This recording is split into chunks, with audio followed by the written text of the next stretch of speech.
What is up, guys? Welcome back to the channel. Today we are here with part 14 of reacting to your football hot takes. You guys know the drill. A couple days back on my community tab, I asked you guys for some of your hottest takes in regards to the beautiful game. And like always, man, you guys have not let me down. Thank you to everybody who submitted their hot take, man. We have so many great ones in today's video, so I cannot wait to get into this. So yeah, man, enough yapping. Let's start reacting to some of your football hot takes. The first take we have here: Jamal already surpassed Dembele's, Griezmann's, and Coutinho's combined legacy at Barca. That is a great take. I 100% agree with that, because to me, those three guys, Antoine Griezmann, Philippe Coutinho, and Ousmane Dembele, have no legacy at Barca, and their legacy, if they do have one, is a negative one. Actually, no, they do have a legacy at Barca. They're known as the three biggest flops in the history of the club, and two of them, to me, are the two biggest flops far and away. Like, Coutinho and Dembele are the two biggest flops. They're in a room by themselves when it comes to flops at Barcelona. Griezmann is obviously a flop because we spent so much money on him and he didn't work out. But to me, he didn't work out for different reasons. And Griezmann had a couple of good moments at Barca in that 2020-2021 season under Koeman when Barca won the Copa del Rey. So again, to me, he's a little bit different. I don't want to pile him in with Coutinho and Dembele, but they're all flops, okay? Like, I'm being nice here, but they're all flops. I mean, Barca spent over 100 million on all these guys, and none of them really came good. Like, Ousmane Dembele's legacy at Barca, to me, when I think about Ousmane Dembele's time at Barcelona, he spent like 7 seasons at the club. Okay, when I think back at his time, the first moment that comes to my mind instantly when I think about Ousmane Dembele and Barcelona, it's not a great goal, it's not a great pass, it's the miss against Liverpool in the UCL semifinal. When I think back on Philippe Coutinho's time at Barca, all I think about is when he scored on us, when he was a Bayern Munich player on loan from us. He was a Barcelona player on loan to Bayern Munich, and he scored in the 8-2 and went on to win a treble with Bayern Munich and Hansi Flick. That's all I can think about. I mean, he scored that great goal against Man United in the UCL, you know, that 2018-2019 year. But that's really it, man. These guys have no legacy at all. And if they do have one, like I said, it's a negative one. Lamine Yamal came to Barcelona in probably the darkest period in the history of the club. And he's given us a joy as a fan base that I don't think we've ever experienced before. Like, up until, like, obviously, since Messi has left. Like, when Messi was there, obviously we felt that, but now it's just different because this guy is so, and at least for me, I didn't get to see Messi when he was 18 or 17 bursting onto the scene at Barcelona. I was still too young. But I'm getting to watch this guy, you know, make his legacy at Barcelona in real time. What he's done already for Barca is immense, man. And this kid's not even spent 2 full seasons at the club, like, as a first-team player. You know, he is the greatest youngster probably in the history of football. He is one of the best players in the world already. Those guys never reached that height at Barcelona. Dembele, Griezmann, and Coutinho never dreamed of reaching those heights at Barcelona. And Lamine Yamal is doing it already, again, at 17 years old. He is Barcelona right now. It's Lamine Yamal. I don't want to say one player is a club, but I mean, man, when you look at, like, the reason why so many people around the world right now are invested in Barcelona, despite the fact that we've been kind of a dumpster fire for the past couple seasons, is because they're looking at this kid in Lamine Yamal who had an amazing year and saying, oh, this kid plays for Barca? And we're getting to watch him week in and week out in La Liga, and look at the stuff that he's doing. Look at the passes that he's playing. Look at this Trivela pass he just played this weekend to Rafinha. Look at the pass that he played. Look at the goal that he scored in the UCL against Monaco. I mean, this is what he does this every single week, man. It's not normal. So again, to me, I 100% agree with this. I think Lamine Yamal's legacy at Barca, if he retired today, God forbid, if Lamine Yamal left Barca today, I would hold him in higher esteem and higher regard as a Barcelona player than Ousmane Dembele, Philippe Coutinho, and Antoine Griezmann. And that, to me, is not even close. So again, a great take from you, and I 100% agree with this. I don't think anybody that's a Barca fan can disagree with this because, again, like I said, those guys' legacies at Barca are mostly negative, and Lamine Yamal, it's been nothing but positive up until this point in his career. The next take we have here: Ter Stegen 22-23 is the best individual season from a goalkeeper in the last 20 years. It's not even the best individual season from a German goalkeeper in the past, like, 10 years, bro. Manuel Neuer in 2014-2015 almost won a Ballon d'Or. Like, he was in the podium for Ballon d'Or. He had one of the greatest seasons of all time. Jan Oblak in 16-17, you know. I can go with Thibaut Courtois, the year that Madrid won the UCL, 21-22. Lunin last year was probably better than than Ter Stegen was in 22-23. Look, I think Ter Stegen, and this sounds like a dick move. I'm sounding like a dick right now because Ter Stegen obviously just recently got hurt, so I don't want to shit on the guy and, like, pile on already while he's going through a hard time, but look, I think Ter Stegen had a great 22-23. I watched, obviously, that whole Barca season, and he was the reason why Barca had such a great clean sheet record in La Liga. He was the reason as to why, because if you remember that Barca season, yes, the back line was great, but so many times we were left in a one-on-one situation. Ter Stegen saved us. I mean, he was making so many big saves in one-on-one situations that year. And I remember watching that Barca team and saying, we might have the best goalkeeper in the world right now. I mean, on form, he might be the best in the world. But again, when you're saying the best individual season from a goalkeeper, Ter Stegen was still subpar, in my opinion, in the UCL that year when we got grouped, and he was subpar in the Europa League. He was really good in the league, and he kind of in the first half of the league season he was really good, and in the second half he kind of told off a little bit, but he was still elite. But again, to me, it's not even the best individual season from a German. I mean, Manuel Neuer in 14-15. You can pick any Neuer season, it's going to be better than any Ter Stegen season in 22-23. Like I said, Courtois Oblak, all these, like 20 years is a fucking crazy time. And you have guys like Buffon in there. You have guys like Casillas in the last 20 years. I mean, to say that you had the best individual season from a goalkeeper in the last 20 years is wild to me. To me, it's not even in the top 15 or 20, honestly. I can make a list of better seasons if you guys want to see that. Let me know in the comment section down below. But yeah, to me, again, I don't want to downplay what Ter Stegen did because he was amazing. But it wasn't as impressive as some of the other guys that we've seen over the past 20 years. The next tip we have here, Chelsea 11-12 is the best UCL campaign ever. No.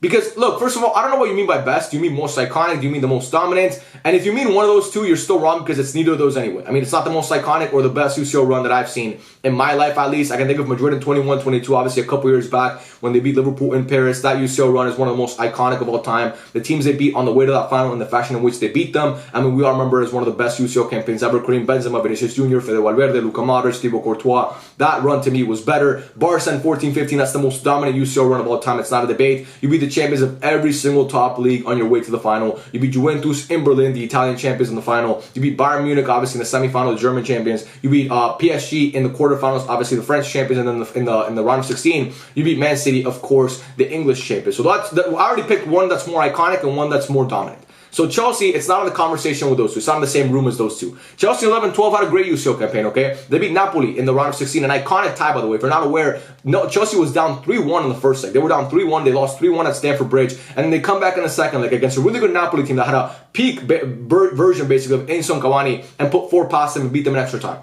So that was a great game, but again, you shouldn't have been down 3-1 to Napoli in the first place. But again, you came back. We'll give you credit for that. You beat Napoli in an iconic time. But then you go on to the quarterfinals and you play Benfica. You know, a good but not great Benfica team. You beat them 3-1, but again, we all expected them to beat that Benfica team. Then, it gets impressive semi-final onward. That's what I'll tell you, it gets impressive. And it gets really, really iconic. Because semi-final onward, I mean, you beat Barca. Was it the best Barca team under Pep? No, but it was still Barcelona under Pep. And you beat that team. You exercised the demons from 3 years back, obviously, in that game at Stamford Bridge when Iniesta scored that goal, and you couldn't go on to the final in obviously in Rome and play Man United for the second year in a row. Barca went on to the final, but again, that loss haunted Chelsea fans for years, and they were able to avenge that loss 3 years later with Roberto Di Matteo. You know, Torres scores that goal at the Camp Nou. Ramirez scores that fucking banger as well, and obviously Messi misses a pen. But you beat basically peak Barca. That was Barcelona under Pep. Messi was peak Messi, 91 goals that calendar year. So again, that's iconic. And that's a loss that still breaks my heart to this day. I can't look at the clip of Torres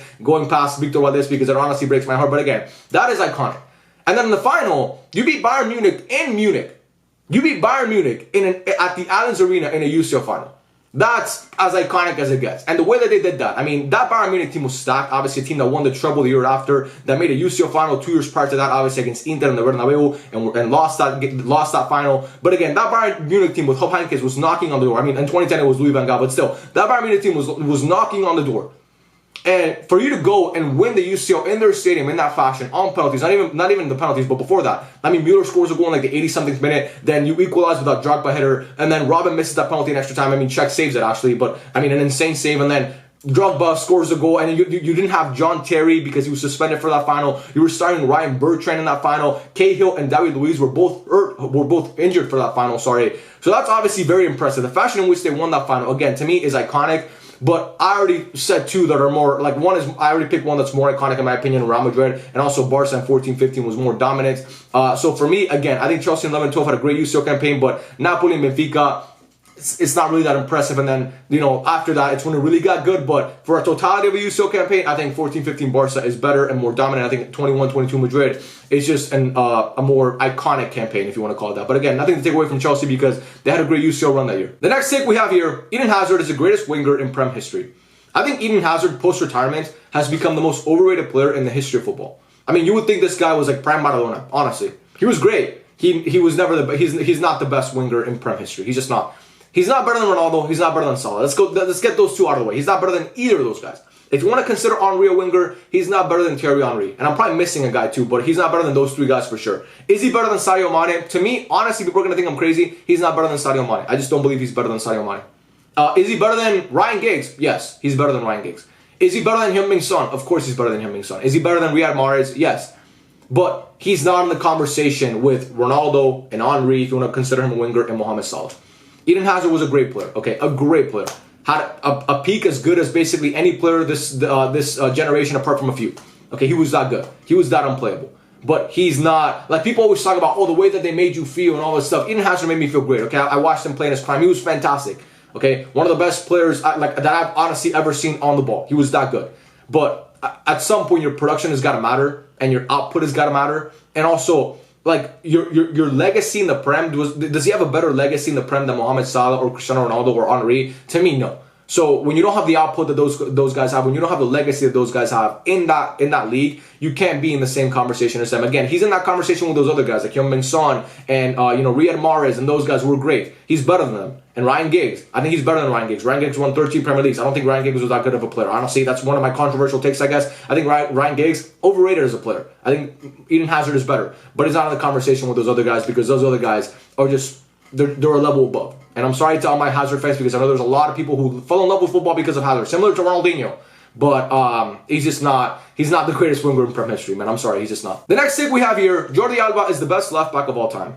Jordi Alba is not even the best Barcelona left back in the past 15 years. Eric Vidal was a better left back than Jordi Alba. Eric Vidal was a better left back. And I'm not even talking about Marcelo and fucking Roberto Carlos and all these all-time left backs that we could throw in there, or even Andy Robertson, who I think is a better left back than Jordi Alba. Jordi Alba was obviously a great player. I love watching Jordi in his prime. And going forward, he was a beast. That connection that he had with Messi, it was amazing to watch. I mean, Messi assisting Jordi Alba assisting Messi. I remember like it was yesterday, a game in the Mestalla. Barca were losing against Valencia, and Messi picked it up in the midfield. He did his signature thing where he cut in on his left foot. He carried the ball like to the center of the pitch on his left foot and played this looping ball over to Jordi Alba. And Jordi Alba scored this amazing goal, like this equalizer against Valencia. I remember like it was yesterday. Busy presence coming off the bench. Leo Messi looking for Jordi Alba. So again, I say that to say he was amazing going forward. He had a great connection with Messi. That's obviously great. I think Eric Vidal, people really disrespect him because a lot of younger Barca fans watching this maybe didn't get to watch Eric Vidal. They've only heard about him. He was at his time, in his prime, he was one of the best defenders in the world. Not like defensive left backs. Not like we talk about Koundé, one of the best defensive right backs. No, Eric Vidal was one of the best defenders in the world. He played at center back at times and he did a fantastic job.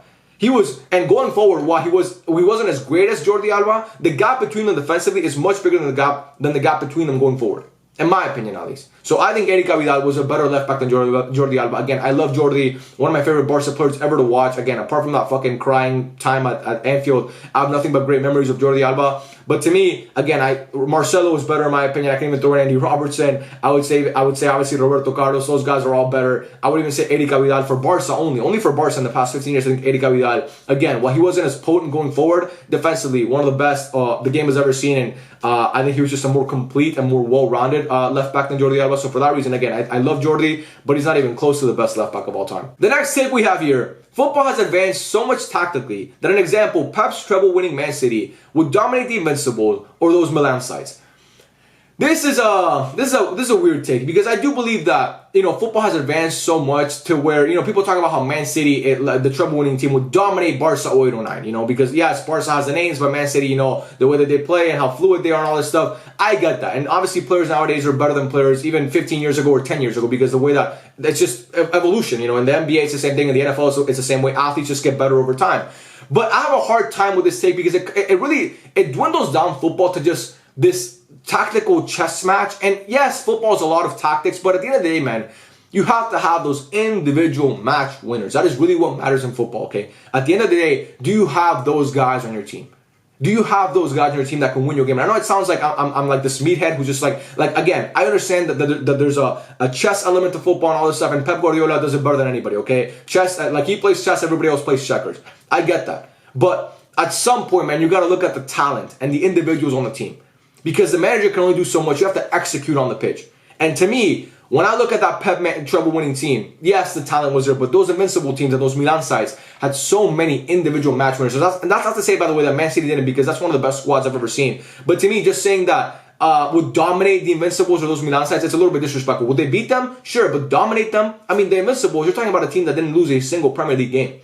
I mean, that's a fact. It's hard to do. Man City hasn't done that. And yes, they drew 12 games, but still, to go unbeaten in a Premier League season, 38 games is impressive. Those Milan teams, I mean, you're talking about Inzaghi, you're talking about Jaap Stam, you're talking about Maldini, you're talking about Cafu, you're talking about you're talking about Pirlo, you're talking about Gattuso, you're talking about, I mean, these are Seedorf, you're talking about some of the best players to ever play this game. And for you to say that Man City would just simply dominate them because they're so much better tactically, again, what rules, like, are we playing in 07 or are we playing in 2023? Because if we're playing in 2023, I'm sure Ancelotti would adapt to that. He would adapt to the tactics that Pep is playing. He would adapt to his style of play. I understand the way that modern football is.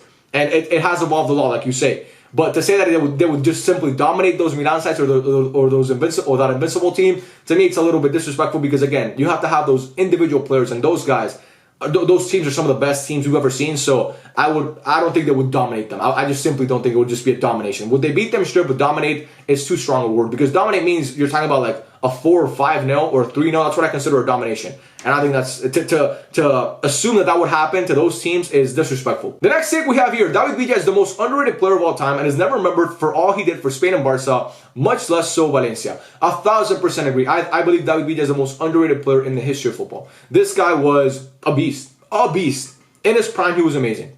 Honestly, he was. At Valencia, oh my God, he was so good. I was so hyped when Barca signed him because I remember how good he was at Valencia with David Silva. I mean, that team was amazing to watch. And when he came over to Barca, he just instantly fit right in. Instantly became a key piece of that 2010-2011 Barca team. Obviously scored a brace in the 5-0 at the Camp Nou, an amazing brace. I think it was 2 passes from Messi actually in that 5-0, a game that I will never forget in my life. Obviously scored in the UCL final, in Wembley, an iconic goal, one of the best goals I've ever seen in the UCL final. Stops the ball right there, puts it in the top right-hand corner. I mean, the next year he got hurt. But before he got hurt, obviously he got hurt in the Club World Cup. Actually, I think he had the same injury that Ter Stegen has now. I think he tore his patella, if I'm not mistaken. Maybe I'm wrong, but I think it was a similar injury. Before that, he was playing amazing. He scored a goal in the Super Cup final against Madrid in the Bernabeu in the first leg. A beautiful goal where he just cut in on his right foot and then curled it past Casillas. I mean, to me, that would be. And again, for Spain, you mentioned Spain.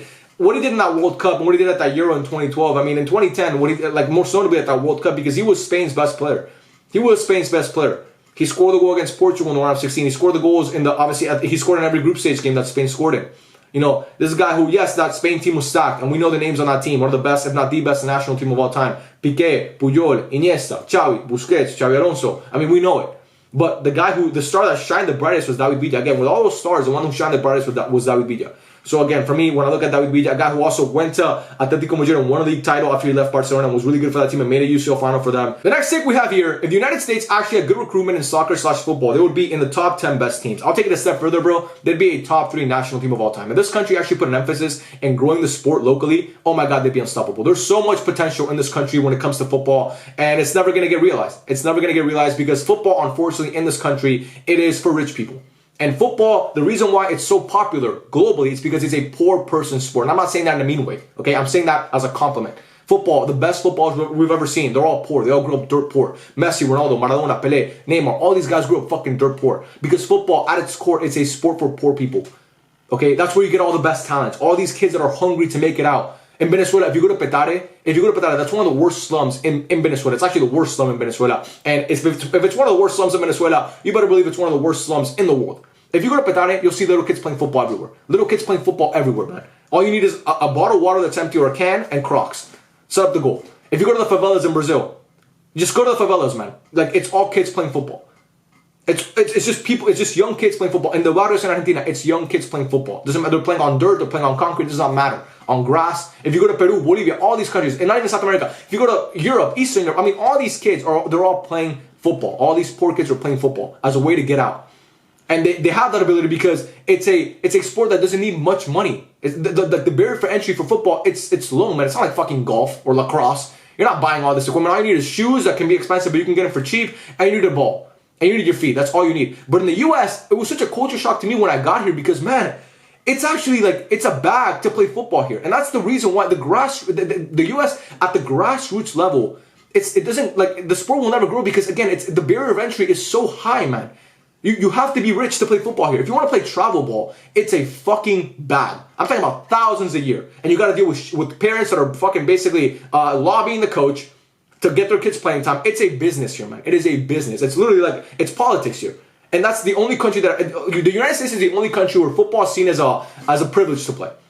Everywhere else, it's just, you play football. It's just what you do. Here, it's like, oh my, dude, even like when it comes to parks and goals, if you go to, when I went to Spain or when I lived in Venezuela, there's parks everywhere and they just have goals. They're open. Everybody can play. You don't have to pay for shit. There's just goals. Regular size goals. You can just play with your friends. You take the ball to the park and you play. Here, they're always fucking locked. It's like they don't want you to play football. It's like they make it so hard to actually get good at football and to actually get into it. And even if you play here locally, if you play in an academy, like you're playing in an MLS academy, do you really have a future in Europe? I mean, that's really where the money is. That's really where the fame is. It's in Europe. You know, you're never going to be as good as some kid that's playing in the academy at Leeds when you're playing at fucking, I don't know, Portland Timbers Academy.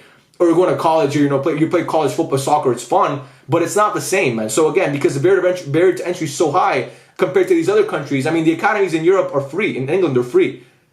Sure, you're going to get more pool of talent there because again, the poor kids are who plays football. It's not like it's a poor person's sport. So again, for me, kind of a rant, but it's something I'm really passionate about. I think the U.S. actually put more emphasis into growing football and made it cheaper and made it more affordable for families. It would be a lot better, man. It would honestly be a lot better, and we could see this country actually becoming a powerhouse in the sport, which is something that we've never seen before. A couple more takes here before we finish off the video. This one is crazy. Red cards destroy entertainment value for games. Games should always be 11v11. That is a crazy take. I've never heard something like that in my life. I've heard of like the blue card where you go, or like they have in rugby where you go off for like 10 minutes and then you come back in. I've never heard that red cards should be, outlawed or should be made like illegal. That would make for the worst viewing product of all time. I'm sorry, bro. I don't think you realize how bad of a viewing product that would make football. Imagine Sergio Ramos he would just have carte blanche to do whatever he wants because he can't get a red card. Imagine he's already extremely aggressive. Imagine him without being able to get red cards. Imagine Pepe without being able to get red cards. Imagine guys like Gattuso. I mean, these guys would everybody would have broken legs by the end of the game. Like literally no player would survive. If you couldn't get a red card, if you could not be punished, like if that wasn't the maximum punishment for committing a bad foul, literally guys would do whatever they want. Guys will do whatever they want. So again, for me, I think this is maybe in your head it sounded better, and this is like not the worst take I've ever seen, but it is honestly I'm lying. It is the worst take I've ever seen. I was trying to make you feel good about it, but it's the worst take I've ever seen. Please don't ever say this to anybody because it's terrible. But I appreciate the submission though. It means a lot. And the final take in today's video: Piqué is severely underrated. Recency bias has killed his reputation. 100% agree. I think people forget how good Gerard Piqué was in his prime. One of the best center backs the game has ever seen. I'm gonna say that one more time. One of the best center backs the game has ever seen. Gerard Piqué. This guy in his peak was, first of all, he's one of the best ball-playing center backs. You can honestly argue the best ball-playing center back of all time. Now, defensively, did he have his limitations? Yes, but he was still a really, really good defender. In the air, he was super strong. He could win his duels. He was strong on the ball. I mean, Gerard Piqué was a beast of a player. Now, don't look at the Piqué that you saw over the past couple years. Go look at Piqué in 08-09.